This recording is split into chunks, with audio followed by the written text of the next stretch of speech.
Hello, bright and shiny beacons of light.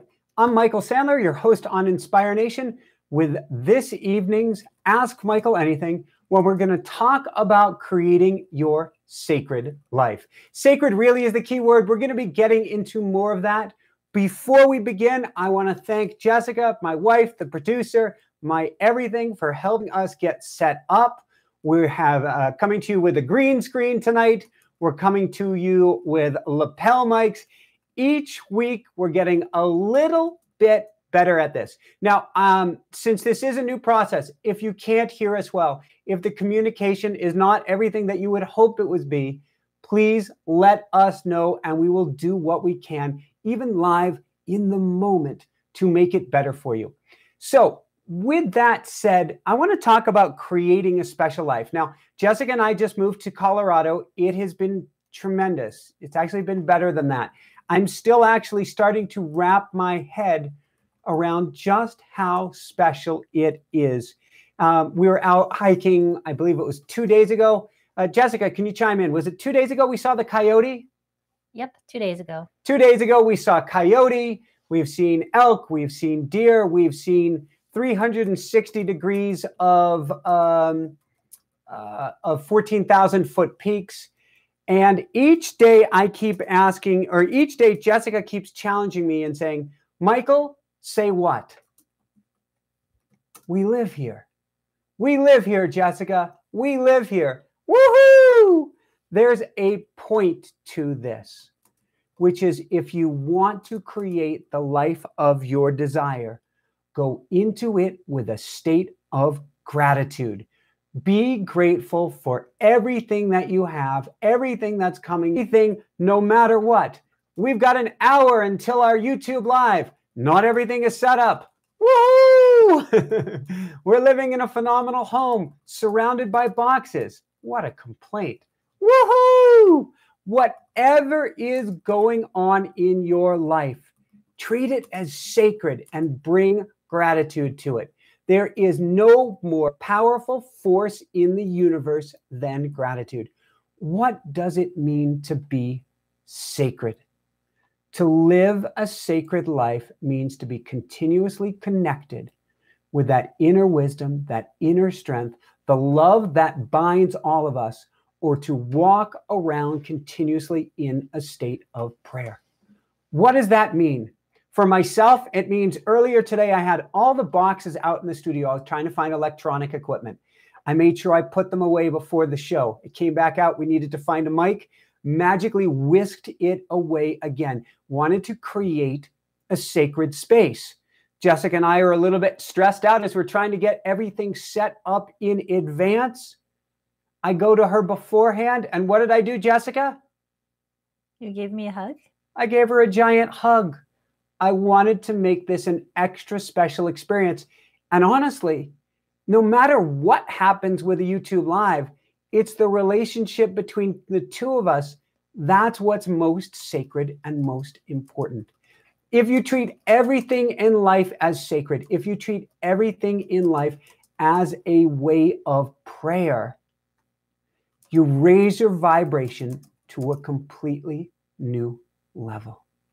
You attract in the life that you desire. You attract in the people that you desire. And you literally start to carve out the life that you want. Out of that clay comes that Michelangelo's David that you've always wished for.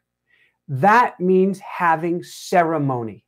Have ceremony before you do anything. For myself, I like to pray to the archangels, Archangel Michael, Archangel Raphael, Archangel Gabriel, higher self, higher team, all angels, guides, and light workers, here for my highest good and highest good of all. Please help me to help everyone on this YouTube Live. Please help me to help everyone on this YouTube Live. Please help me to help everyone on this YouTube Live. Have a prayer, have an opening statement for everything that you do. You raise your vibration to the max, you attract in, and you create a sacred space from which to operate. Now, I call myself a magician or an alchemist. We all are. We had a beautiful show on recently about Dean Radin talking about real magic. What does it mean to be an alchemist or a magician? It means we're working on the other side of the veil. through prayer, through visualization, through hypnagogic suggestion, through doing a woohoo 8, which I've talked about numerous times, through your automatic writing, you are helping to carve out your life on the other side of the veil. Nothing is more important than setting a sacred intention before you do things. You're going off to work. It's going to be a stressful day. It's going to be a busy day. First off, set your intention for the day ahead, and then set a prayer for what matters most. Help me to have the most sacred, special day. Help me to help others. Help me to be the calm at the center of the storm. Help me to bring peace, love, and stillness to all that I do. You wake up before your feet hit the floor. Say a prayer of gratitude. Bring some sacredness to this day. Wow, I'm still here. I'm still alive. I'm still kicking. Woohoo! How does it get any better than this? Thank you, thank you, thank you. We had on the most amazing guest yesterday, Dr. Kim, who is I'm not even going to get it right.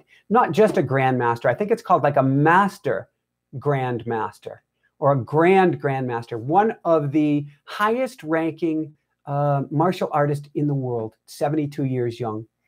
When she was a baby, her parents, her mom didn't even feed her when she was first born because they were so disgusted they had a girl. This is in Korea in 1946. She was told, after she finally was fed, she was told she was a curse on the village. She would never amount to anything. And every step of the way that she was told, no, no, no, and how bad you are, she went to prayer, she went to the sacredness, and she realized how special each moment is. She's been honored by Korea as like the honorary gift to the people of Korea. She's so special. She's the CEO of a big Silicon Valley company. She's led a world championship team, a gold medal taekwondo team, women's team, and helped bring up women in martial arts. Amazing, amazing woman. But what it all comes down to is how she treats everything in life. She treats it as ceremony. That's what I want you to do or challenge you to do. How can you make your life more sacred? How can you make it more of a ceremony? If you only knew who you are surrounded by, angels, guides, elders, loved ones, if you knew that people were watching you each and every moment, no, don't get nervous, you would treat your life differently. You would treat everybody else differently. And that's what I challenge you today. So in our case, we've been making our house sacred since we moved in, getting boxes, things put away, the room sacred, even the kitchen sacred, and making each moment sacred. What does that mean? Be present with each moment of your life. Treat it as if you're in church, as if you're in temple, as if you're standing on a mountain with God, him or herself. When you bring that presence to the moment, when you bring that presence to a conversation, when you bring that presence to another, you're not pulled hither and thither by your emotions. You're more centered. You're more peaceful. And what comes out of you is going to come from the deepest or highest level. On top of that,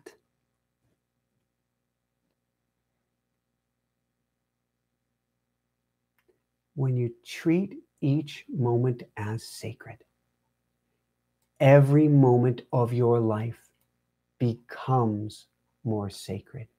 Your dreams are more likely to come true.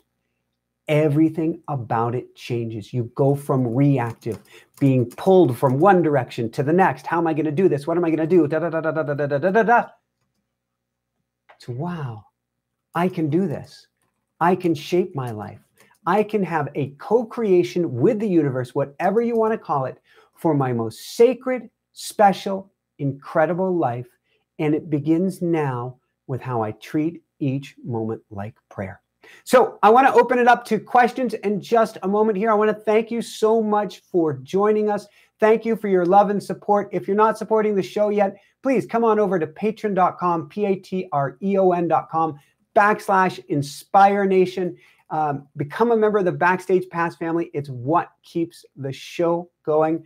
And my commitment to you here tonight, which is my commitment starting last week, I want to share more of my life, of what's going on, because I think if I do that, if I keep it more real with the challenges going on here, because, well, just like everybody else, we all have challenges, but I think it can help you to relate. So with that said, I want to open it up for questions now. And before I do that, on the other side of the camera here is Jessica. And I don't really want to put you on the spot, but since I did go through the trouble of setting up the lapel mics, you want to just say a brief hello to everybody. Hi, everyone. I hope everyone can hear me. It's been a while since we've tried out the 2 lapel mic system. So let me know if I need to speak louder or if Michael needs to turn up my volume. Usually he's got it turned to the max for my soft-spoken voice. We've cranked it 1 tick from the max, so we can still go up 1 thing more. All right. Thank you so much, Jessica. Do we have any questions? It's not a question, but 2 Wildflower says that she's just seeing a green screen at the moment. She's now just seeing a green screen, can hear perfectly. So I am seeing on YouTube me on the screen. Can anybody else confirm? Well, I mean, if one person's seeing green screen, I'm assuming everybody is seeing green screen. I don't actually know what to do about that. That's fascinating. Jessica, can you see the preview screen? Give it a go. Okay. And I know there is some green coming in now that the lighting has changed, which is one of our challenges. And we have 17 people listening or watching at the moment. Please, everybody, if you are seeing a green screen, and I'm going to guess that 2 Wildflower is not the only one seeing a green screen, but if you don't see me, if all you see is a screen, please, please, please let us know. I will see what I can do. I have no idea what I can do, but I am willing to give it a try. So well, Jessica, can you see a preview? My preview is not coming through, but Scott Elliott says, can see you, not green screen. Natasha says, I'm seeing the mountain background. Anthony says, I see mountains. But are you seeing, is everybody seeing me with the mountains? That becomes the big question. Michelle says, I can see you and hear you both clearly. Okay. Thank you, Michelle. So we're going to drive forward with that. With that said, Jessica, this image behind us is actually, if we step back far enough, and actually this is more of a false shot, I believe, this is what's behind us. Can you tell us, you've been challenging me and saying, we live here, we live here, we live here. Does sacred mean anything to you? And you can flip this back on me, having to do with what you're seeing and experiencing all around you here. Well, when I first came out here 2 months ago, and I came here 2 months ago and a month ago, I came out twice to check out the place. We were pretty set on Aspen, the town, and I just kept feeling drawn to come down Valley. And right now we're about half an hour, a little bit less, outside of Aspen. And it occurred to us that proximity to nature was far more important than all the special events and the connections that we might make in Aspen. At this point in our lives, I think we're just feeling called to get more grounded, to get back to basics. And you can do that in Aspen, but here we're just surrounded by nature. We're surrounded by animals, and it just helps me to feel like I'm more human more of the time. And I'm less likely to get caught up in everything else going on in the world.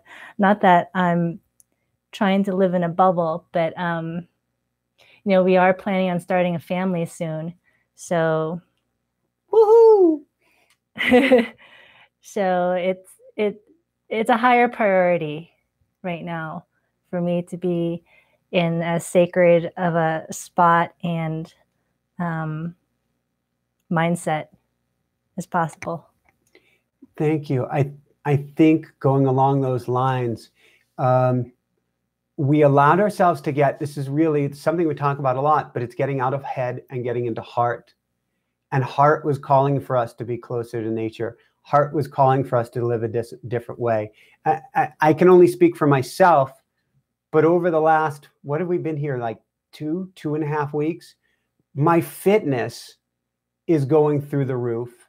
And at the same time, my coaching, to me anyway, maybe my coaching clients would say differently, I don't believe so though, is reaching a much deeper level. And that's, I think, because we went into ceremony, I'm going to call it. We went quiet and asked, and you were so guided here.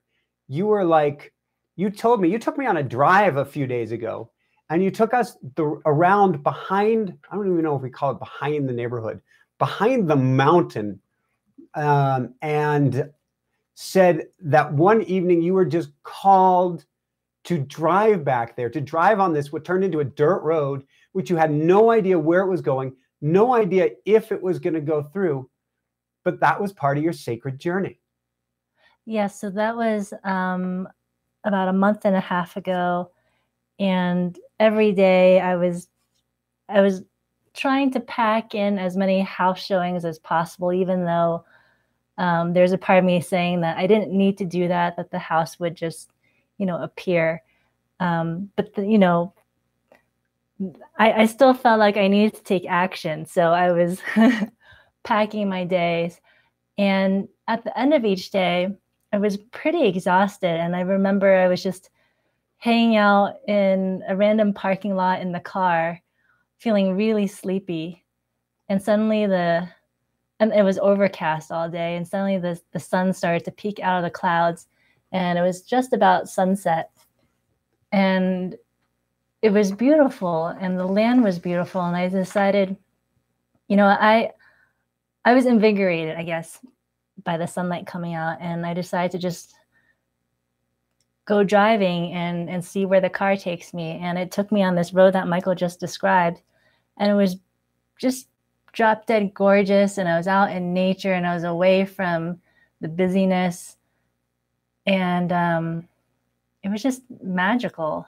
And I just kept following the road. I didn't know where I was going because the GPS wasn't working out there. But I just trusted. And I ended up at this scenic spot. And there was one other car there. There was a person camping. So I felt okay not being completely alone. Turns out I wasn't totally out in the middle of nowhere.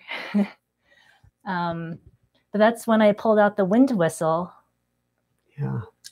From Renee Barabue. Mm-hmm. And I said a prayer and I blew the wind whistle and I sent my prayer out on the wind. And I saw a huge herd of elk. And I looked up the meaning of an elk totem. And I don't recall the meaning now. Do you? I don't. I know you read it to me that evening. And I was like, that's it. That's it, Jessica. I feel like Googling elk totem as you're speaking. Elk totem. The elk totem can be one of your directions in the medicine wheel. Being one of the elk has different spiritual strength and stamina. I think it was telling you to keep going, that you're on path, if I remember correctly. Stand tall and maintain your dignity no matter what. Others will treat you with respect that you deserve. If elk comes, the animal signifies that you are entering a time of plenty. Everything you need, you will get. Alternatively, don't try for quick and easy. Long and steady is the key to reaching your goals. The wapiti, or elk, also brings you courage in achieving your goals. Sometimes all it takes is the next step. If elk is your animal totem, you know how to pace yourself. You may not be the first to arrive, but you'll get there without burning out. If you have this totem, you'll feel the need for companionship. You do not have to do everything alone. Help is out there waiting for you if you ask for it. Fascinating. So that made a lot of sense for that time period, because after I got back from Colorado, I was in New Jersey picking up a car, then I was driving down to North Carolina, and then we had 2 weeks to pack and move. So I was very focused on energy conservation and pacing. No, I'm trying to work on the green screen, which is now falling apart on us a little bit, Jessica. I'm not going to worry about it. This is all part of the learning. We have a beautiful studio environment. We do have a green screen behind us. This is the first time that we're recording at this time of day. I've tried to do it earlier a couple times, and I haven't been able to get the green screen stable because we have sunlight near sundown coming in from the windows behind us. So it's giving me ideas for the future, but my apologies if you are seeing this beautiful green blob of a shadow behind me. That is movie magic gone awry, and even that is all right. So I want to see if we have some questions. While you're checking on that, Jessica, I'm going to try a little bit on the green screen so everybody's going to see me leaning forward and doing something really funny, but we're going to see how that works. Are there any questions that you can see there?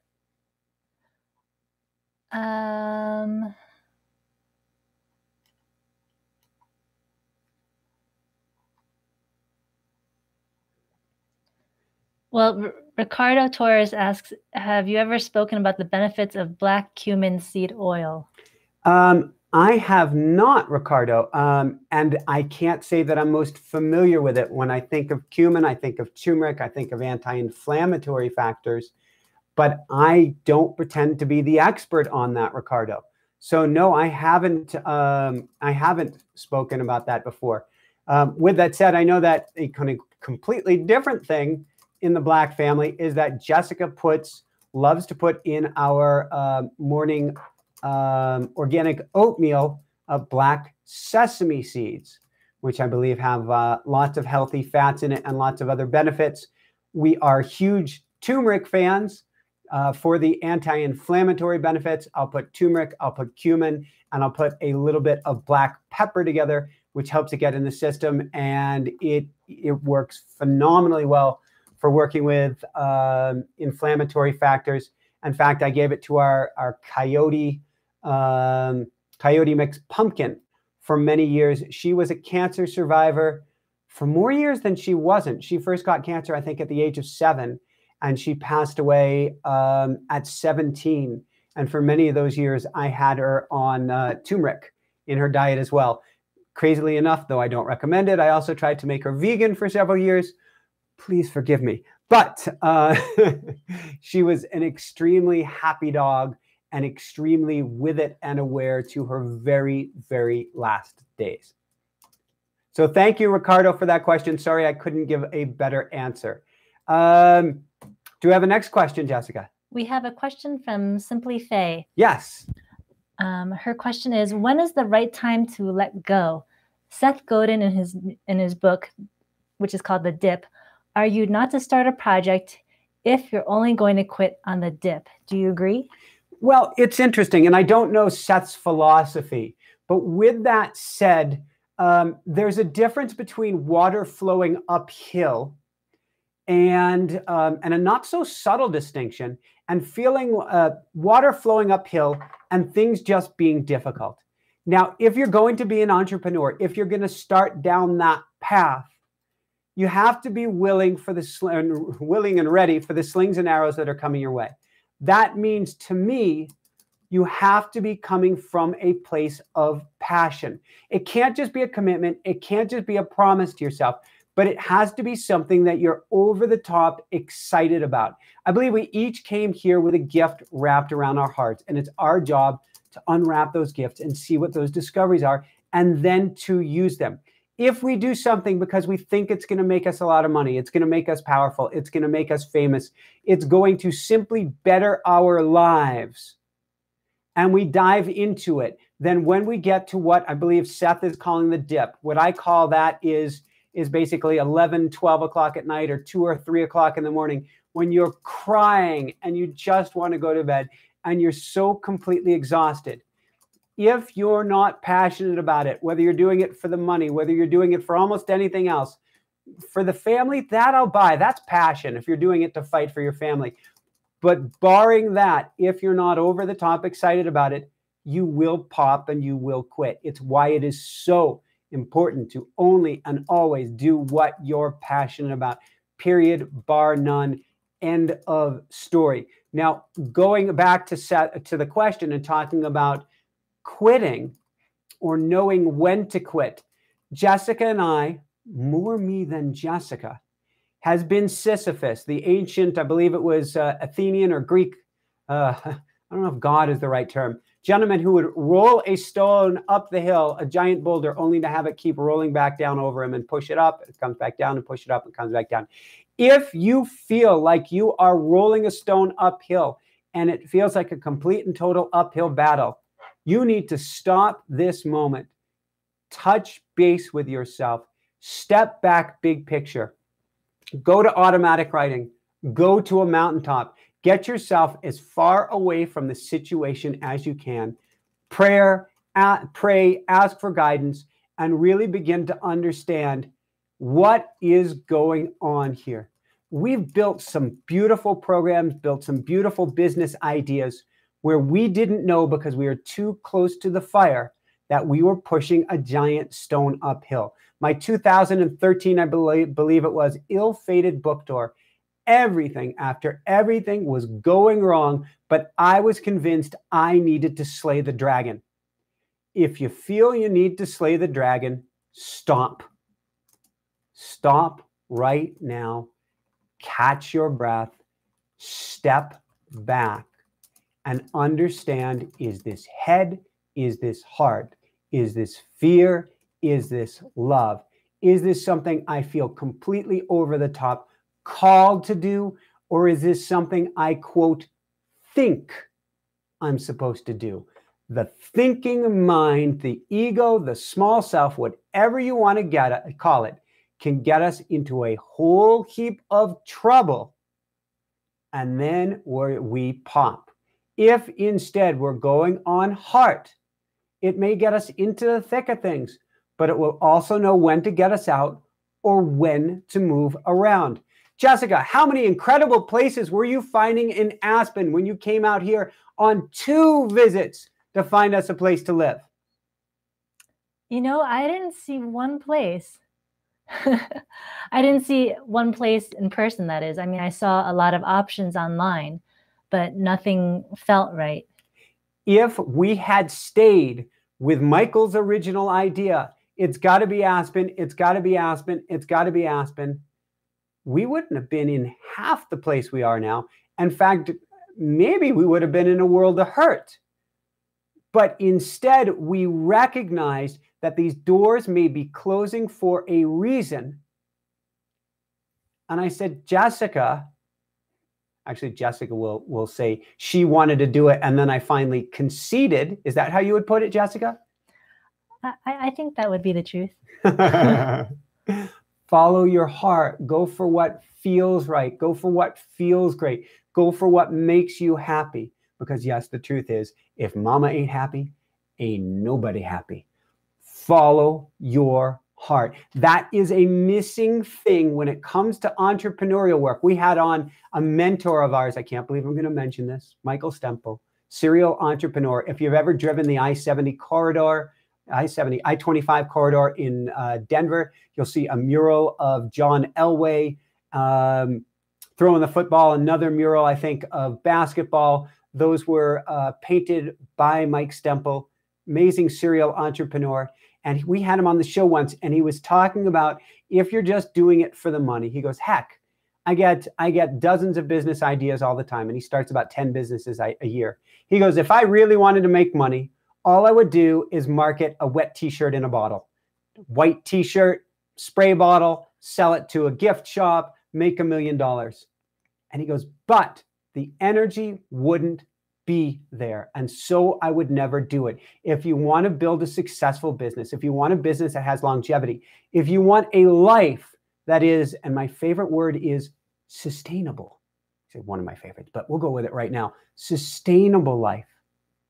then it can't be about what you, quote, think would work best, about what you think is the right thing to do. Just like you can't look at a balance sheet and choose a partner in life.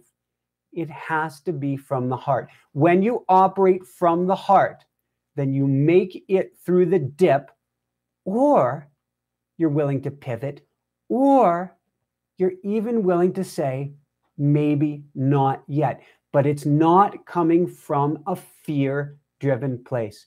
Fear gets us in more trouble than anything else because you flip to the thinking mind. The thinking mind is great for getting you across the street, but not for making big picture, high-level decisions. Brilliant, brilliant question. Thank you so much for asking. Our next question is from Kaken. Hi guys, what's your current diet and how many hours of sleep do you guys take on average? Great question. So I will speak for myself, then I will let Jessica speak for herself. And I'm going to go with another pronunciation. Kaken?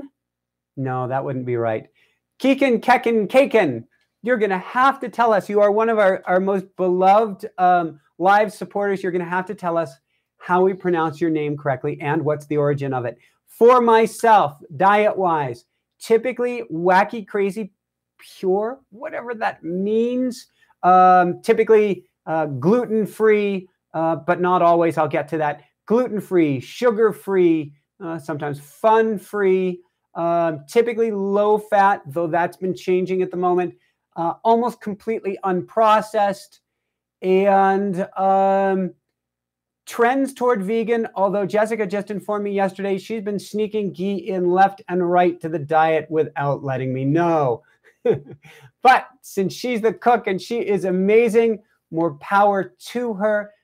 Definitely full-on vegetarian for many years, minus when my body told me after NDE number 2, you need to eat some red meat and fish and other meat products for about 6 months. Actually, I was real excited about it for a month, was okay with it for about 2 months, didn't feel so good about it for 4 months. And by 6 months, I was saying, no, no more. But the body apparently needed it at the time. I am exercising like crazy out here in Colorado. I've upped my fat intake. I have done the ketone diets in the past. It's not where I'm at now, but I used to have massive blood sugar challenges, which literally almost cost us the marriage, let alone a lot of health challenges with it. So I cut so far back on carbs for a while. Now I can do, thanks to the diet of Anthony William, medical medium. He got me feeling confident about having fruits again. And so I have lots of fruits in my diet. And now after Dean Radin's interview where he challenged me to eat a donut, I have had a half a donut at the grocery store. And then we tried, and won't be repeating for many moons, like ever. Again, we tried a homemade donut shop in Glenwood Springs this weekend, which was just sickly, madly sweet, but it was a fun attempt. I don't believe that life is meant to have sweetness in it. The all or nothing approach may be necessary to get you healed, but once you're healed, I don't believe in it being this binary thing or living out of fear. Oh, if you have this, you're going to get that. If you have this, you're going to get this other thing. I believe that life is meant to be lived. And the last thought that I have before I pass it over to Jessica is I have had a crazy pure diet for almost more years than I can count. And it, to me, is a mental fallacy. The whole thing that you're told, after you have so many years of fruits and vegetables, and I live for vegetables, I love them, love them, love them, you won't crave sugar anymore. You won't want anything sweet. You won't want any baked goods or whatever. And to that I say, bah humbug. You probably still will. I do give myself a little bit of gluten now. In fact, we were using a 6-grain cereal for a while because after having a brilliant interview with Dr. John Douillard, I came to the conclusion that getting off of gluten for quite a while was the absolute right thing to do. And then building back in with organic gluten, with organic grains over time would help challenge my gut, challenge my microbiome, and help it to grow stronger. With that said, Jessica, do you want to tell us where you're at? I think my answer is a lot simpler. I'm mostly vegetarian, but I can't say I'm a strict vegetarian, because if somebody has gone through the trouble of cooking a homemade meal for me and it has meat in it, I will have some meat. I am a vegetarian, not a vegan, because I love ghee and I love eggs every once in a while and raw goat milk. And we actually found several places to buy eggs locally where they have the free-range chickens. And if you wanted, you could probably go meet the chickens that are laying the eggs.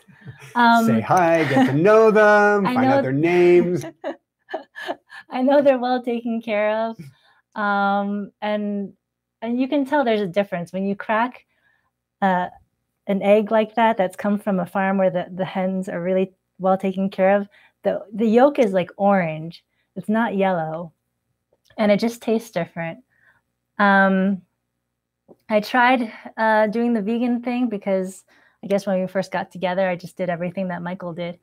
And I felt like my body just craved a little extra something. And usually that was like an egg or two every once in a while.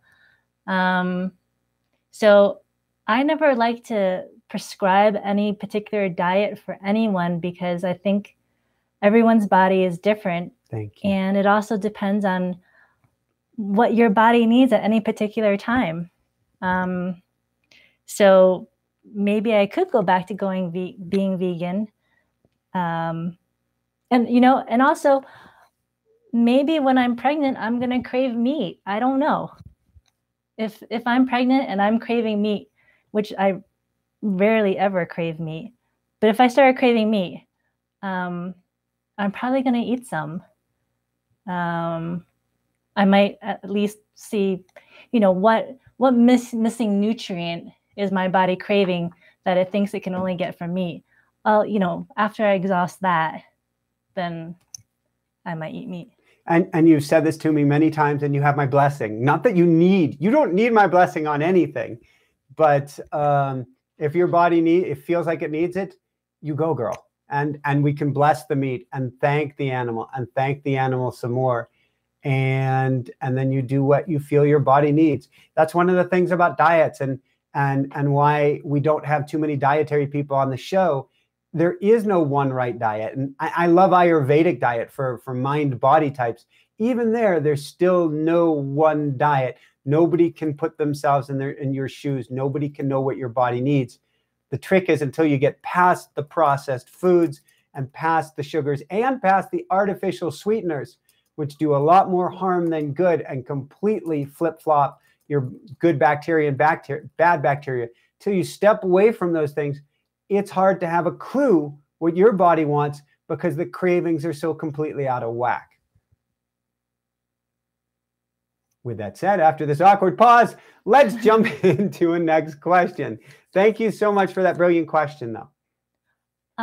First, I just want to mention that Simply Faye made a donation.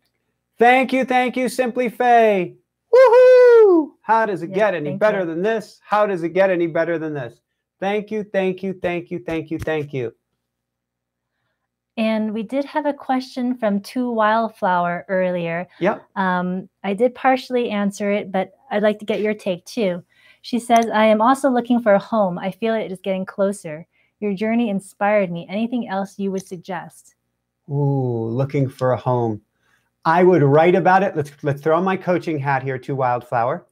I would write about what you want the home to feel like first and foremost. So I would get to the essence of what you want. So for instance, this home I envisioned spiral staircase, studio at the top, expansive views, feeling incredibly abundant, of feeling alive, of feeling connected to nature, of feeling like we're on top of our game, we've made it, feeling like we wake up every day and we look around and we go, wow, I can't believe I live in such an incredible place. being able to hike out our back door, being close to the bike path, and on it goes. The specifics, bike path, got, check.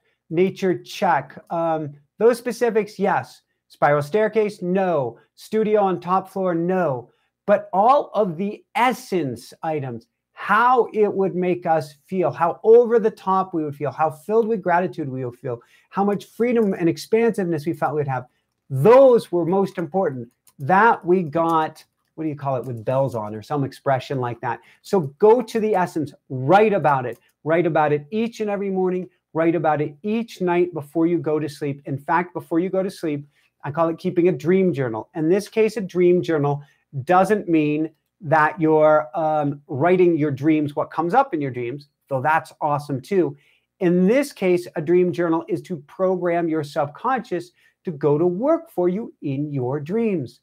Write out your life. In this case, write out your greatest, wildest, craziest, most over the top, imaginary, I'll put that in quotes, life, imaginal realm life of how you envision living, of where you envision living, of what it feels like to live there in as much detail as you can right before you go to sleep. Then most importantly, and there's so many more things, I love throwing the kitchen sink at things when it comes to manifestation. Absolutely prayer. The one thing that people, particularly on the spiritual path, get confused about is we say, how do I put this? Universe will provide. If the right house is out there, it will come to me. Yes, this is true. It may well come to you, but it's a two-step dance, and that's where we get tripped up. If Jessica and I had just said, the right house is going to come, the right house is come, the right house is going to come, we would still be in North Carolina, actually, without a place to live. Instead, we said the right place is going to come, the right place is going to come, the right place is going to come. Pookie, do you want to go out to Aspen and see what you can find? Because it's a two-step dance. I love sharing about, and I always butcher the story, about a person who's in a home surrounded by a flood. The waters are rising, and he's praying to God to save him. God, please save me. And first, before the waters are too high, somebody comes and tries to drag him out of his house. And he says, no, God will provide. Then later, the waters are much higher. Somebody comes in a boat and tries to take him away. And he goes, no, I prayed to God. I'll be taken care of. Then finally, a helicopter comes and drops a ladder down and says, grab onto the ladder. We will save you. And he goes, no, God's got my back. Next scene, fast forward through the pearly gates, past St. Peter, there to God, and says, God, why have you forsaken me? And God says, what do you mean? Who do you think brought you the help in the first place, the boat in the second place, and the helicopter with the ladder? Why didn't you grab on? So it's a two-step dance. You do all the manifestation work, all the visualization work, everything you possibly can. And at the same time, you get to take action. You get to step forward. You look on Craigslist, you put an ad out there, you read all the different ads, you put yourself where you want to be, you ask other people for assistance, but you step forward, and you step forward. So brilliant question, and wish you all the greatest blessings in the world on your house. Would I call it hunt? Sure, I'll call it hunt. And may the right house come chasing you down and you meet it in the middle. Woohoo! Jessica, do we have another question? Yes. Well, this is a question for everyone, but you're included. I'm part of everyone. I like it. Natasha asks, what does everyone think about using hypnotherapy to heal traumatic blockages? Oh, brilliant question, Natasha. When it comes to traumatic blockages, hypnotherapy is great. EMDR is great. Tapping is phenomenal. Emotion code is fantastic. Better out than in. Writing things out and shredding things is phenomenal. Prayer is tremendous. Quiet time out in nature, as simple as that sounds, is extremely helpful as well as leaning into the trauma rather than pushing it away. In 93, 94, I was hit by, and I'll stutter as we go through this, I was hit by a car while I was racing in the French Alps, trying, and I was still a long way away, to make it to the Tour de France. I was waved by a safety official through a blind turn into an oncoming car. And that, in the moment that it happened, when I got hit by the car, I thought everything was fine. I just popped out of the pedal easy until I looked down and saw the right angle bend in my leg where it didn't belong. I thought, because this was my hope and dream and prayer for life, God is dead. There is no God. Why did this happen to me? And for the next 6 or 7 years, I struggled with PTSD. And at the same time, not even coincidentally, it makes perfect sense now, struggled with major back pain, L4 and L5, which I had hurt a little bit, particularly before that accident, maybe hurt more during that accident, but was representative of me stuffing down the pain and anger and sadness that was inside of me.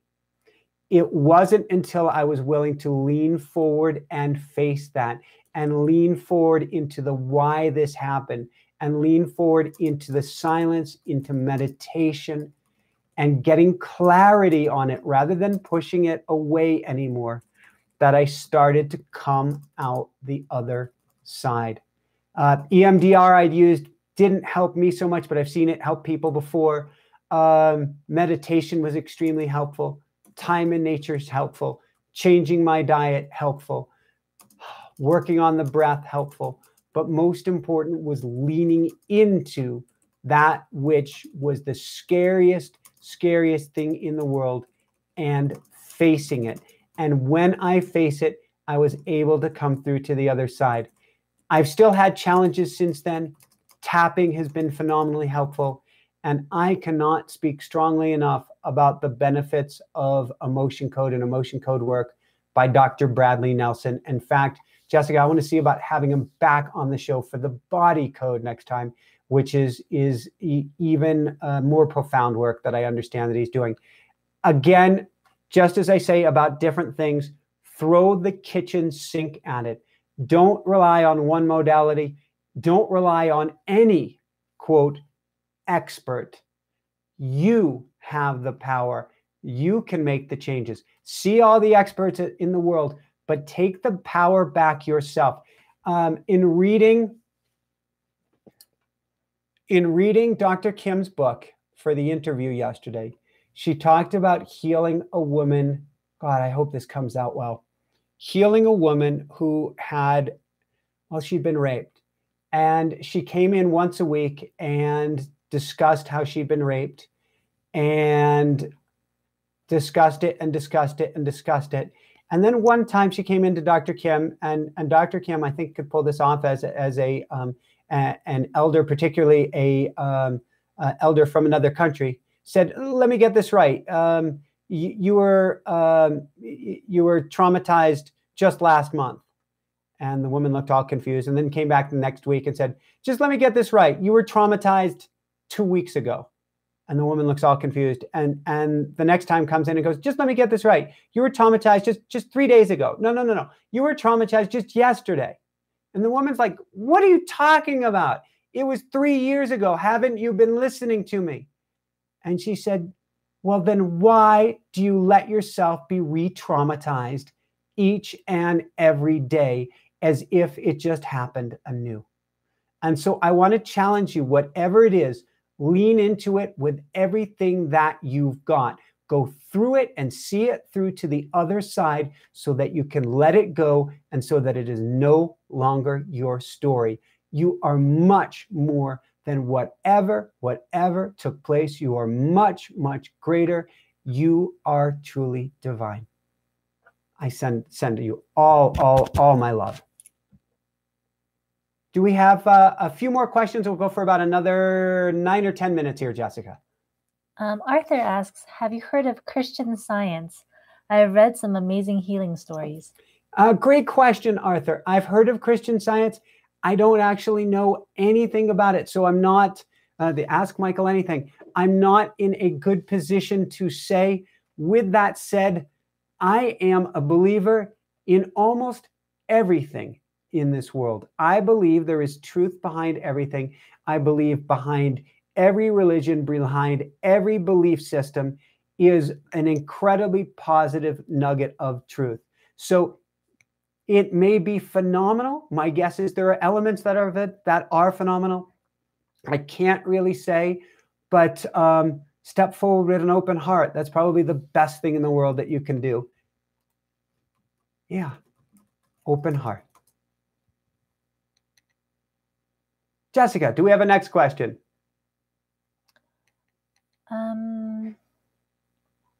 Not at the moment. Last time you asked me a few good questions. Can you think of anything? Can you? What's that? Well, yesterday you went on your first real Colorado mountain bike ride. Oh my God. For the first time in over how many years? 20 years. I can't believe it. You know what's fascinating about this? And I want to get to your question. It occurred to me earlier today. I stopped mountain biking at the same basic time that I started, actually, I guess just a little bit earlier, before I switched gears and thought I needed to get, quote, serious with my life. Got an MBA, got a second degree in computers. It's time to get serious. It's no longer time to play. So going back to your question, Jessica. So you came back from the ride and you said it was a very profound experience. Why? To use a shamanic term, it was almost like a soul retrieval. I was recovering a part of me, or recovering, I might cry, recovering pieces of me that I didn't even realize that I had left behind or that I had forgotten. And such incredible childlike joy. I was having thoughts without thoughts, as if I was a kid again, as if I was picturing someday I'll ride in the Tour de France, someday I'll do this, someday I'll do that. It put me back in that state of being without the exact thoughts, but in that emotional state of pure joy and bliss. And I was riding up and then down this very steep hill, which we call the elevator or the elevator, where you're huffing and puffing and you're just holding on and you're just hoping that the grade will ease out or not go up around the next turn. And I was so incredibly happy. I had forgotten how much I enjoyed this. And that's why when I coach people, one of the first exercises that I do with them is an inventory to help them remember what brings them the greatest joy in life.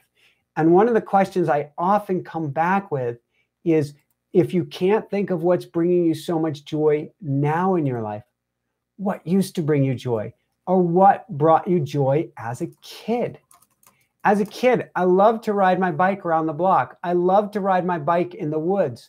My Huffy 56 Thunder, I stripped it down to the most bare bone parts so that I could use it as kind of a little trials bike through the woods. This was a part of who I was, exploring trails and exploring the woods and getting lost and doing things that were really challenging, not dangerous, but just things that I'm like, I don't know if I can make it up this hill. I don't know if I can make it around this bend.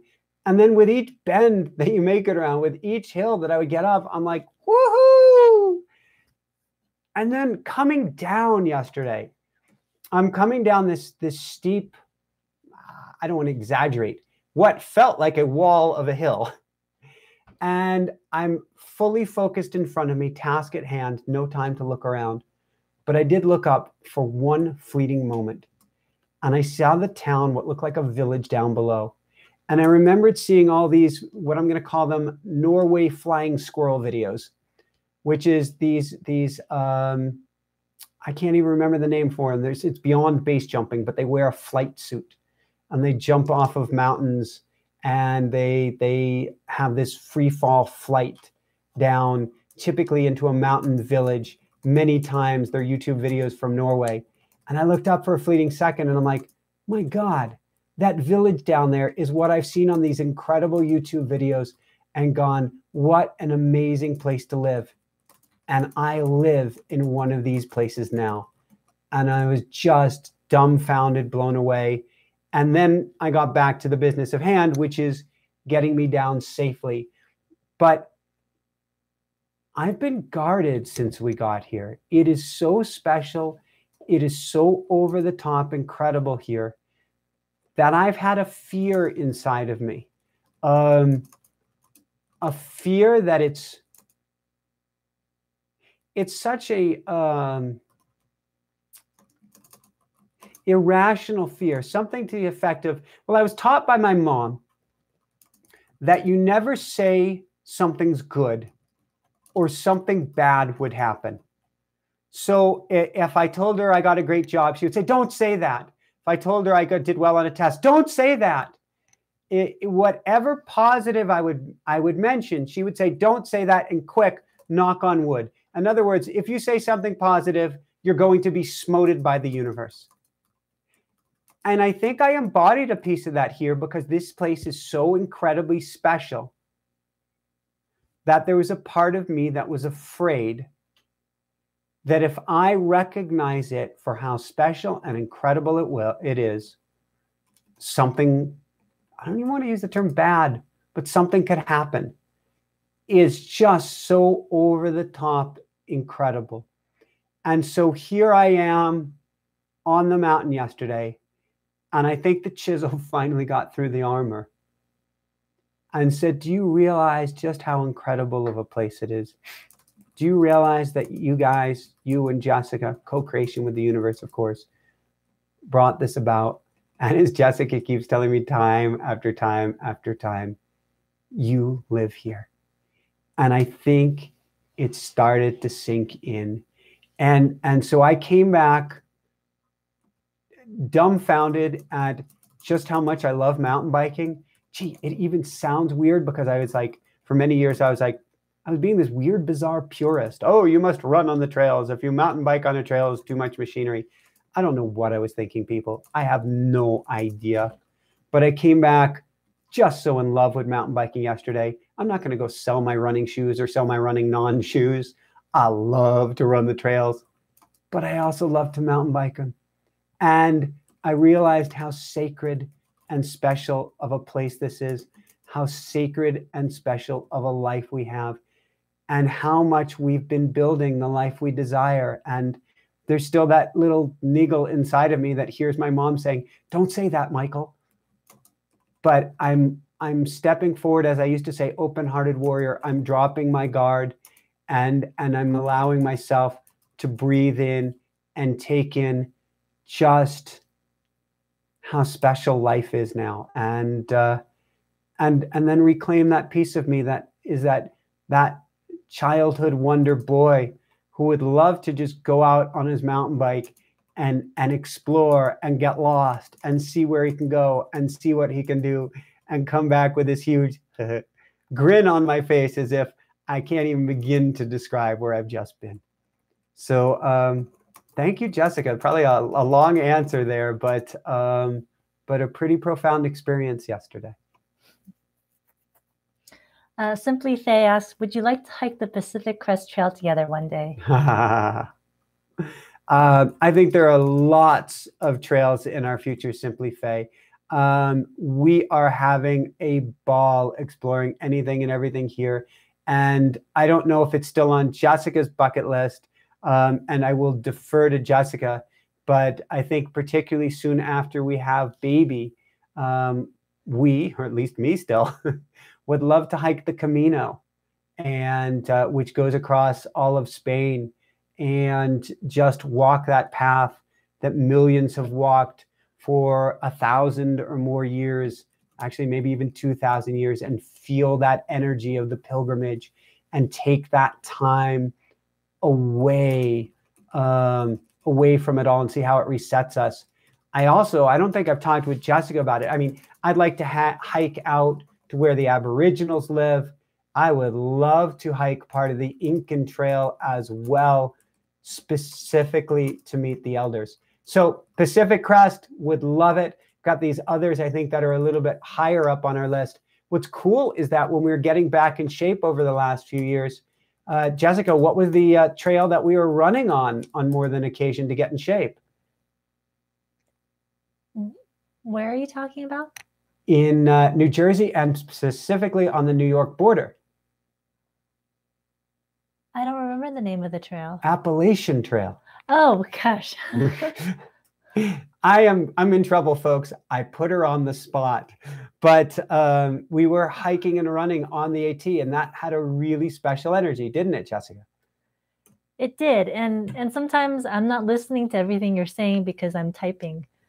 So when you ask me a question, I have violated, simply Faye, I have violated the key rule, which is to go to the person who is running everything and drop a question bomb on her in the middle of nowhere. So my apologies. With that said, it looks like it's time to wrap things up. Did we have one last question, or do we call it good?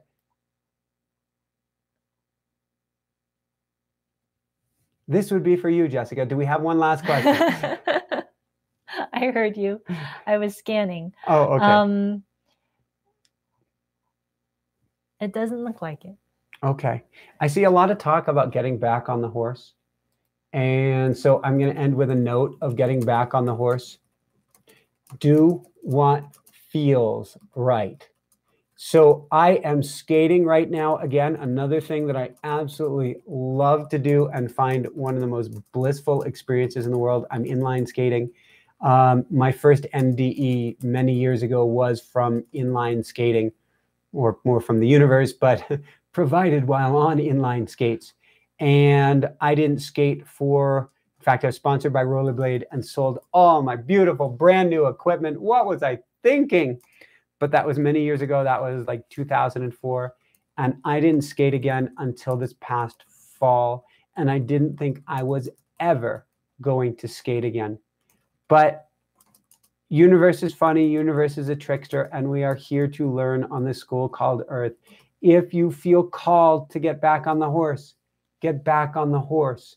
Do it gently. Do it in the most kind manner you can. Ask for assistance in any way that you can or need.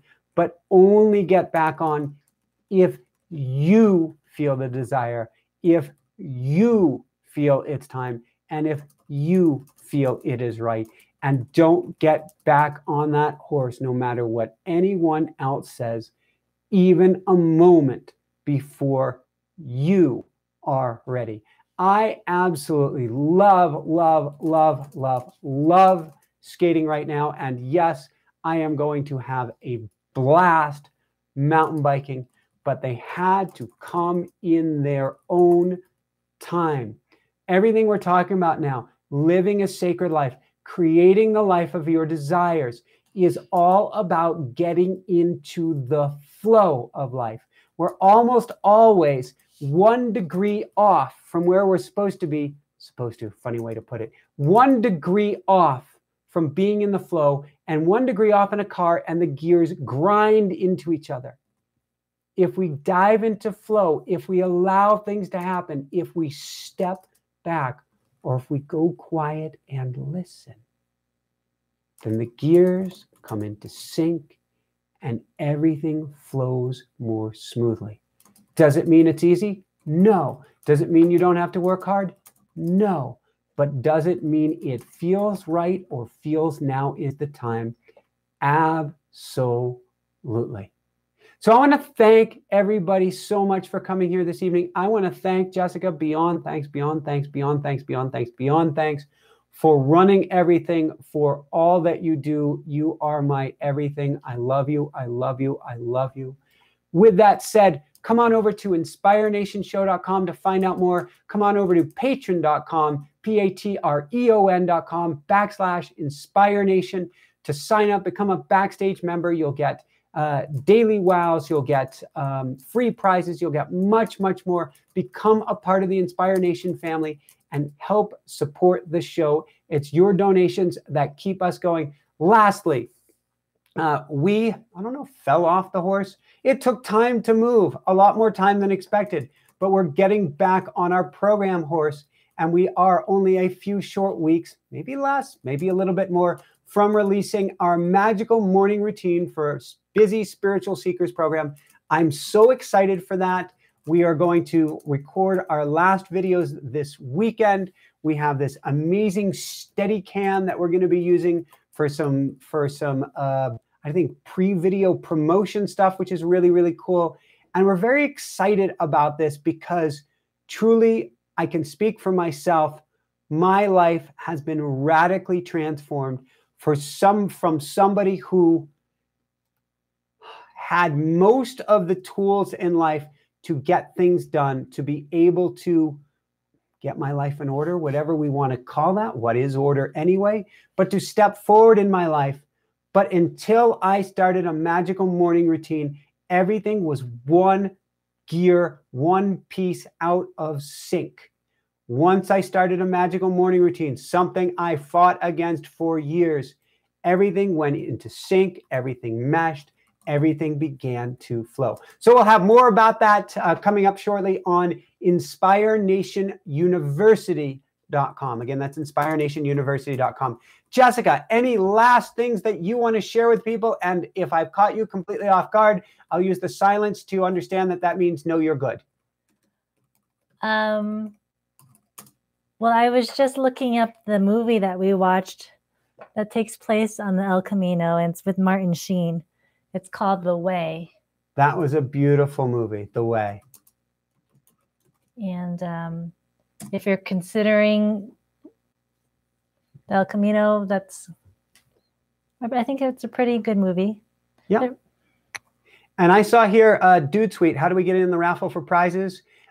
We have a lot of books that we brought with us from North Carolina that we're going to be raffling off shortly to our Inspire Nation family on our Patreon page. So come join us on Patreon. Any other things you want to add, Jessica?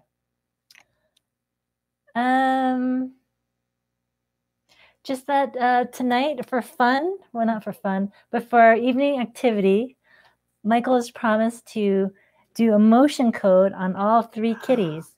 What? Now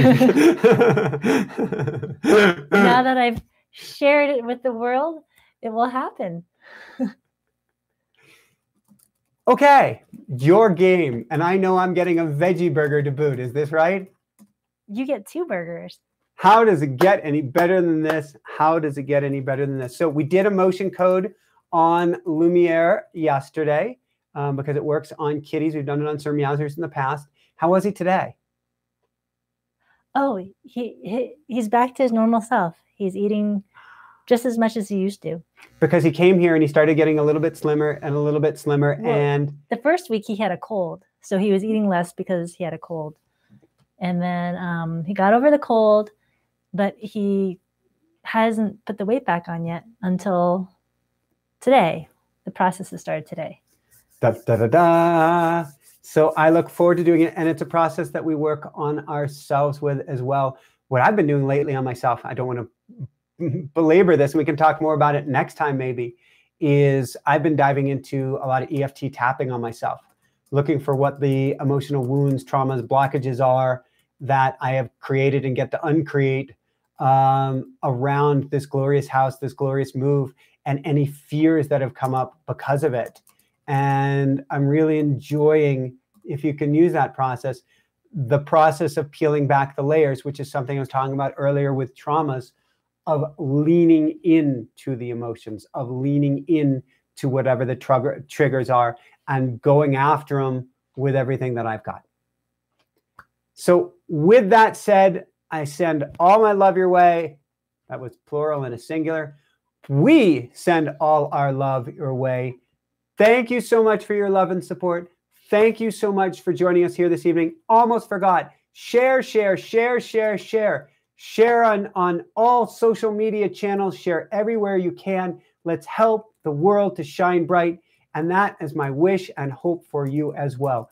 Be well. Have a magical evening ahead, a magical weekend ahead, a magical holiday ahead, and above and beyond all else, shine bright. Woohoo! Now I have to find the off button. Do do do do do do do do do do do do do do do do do do do.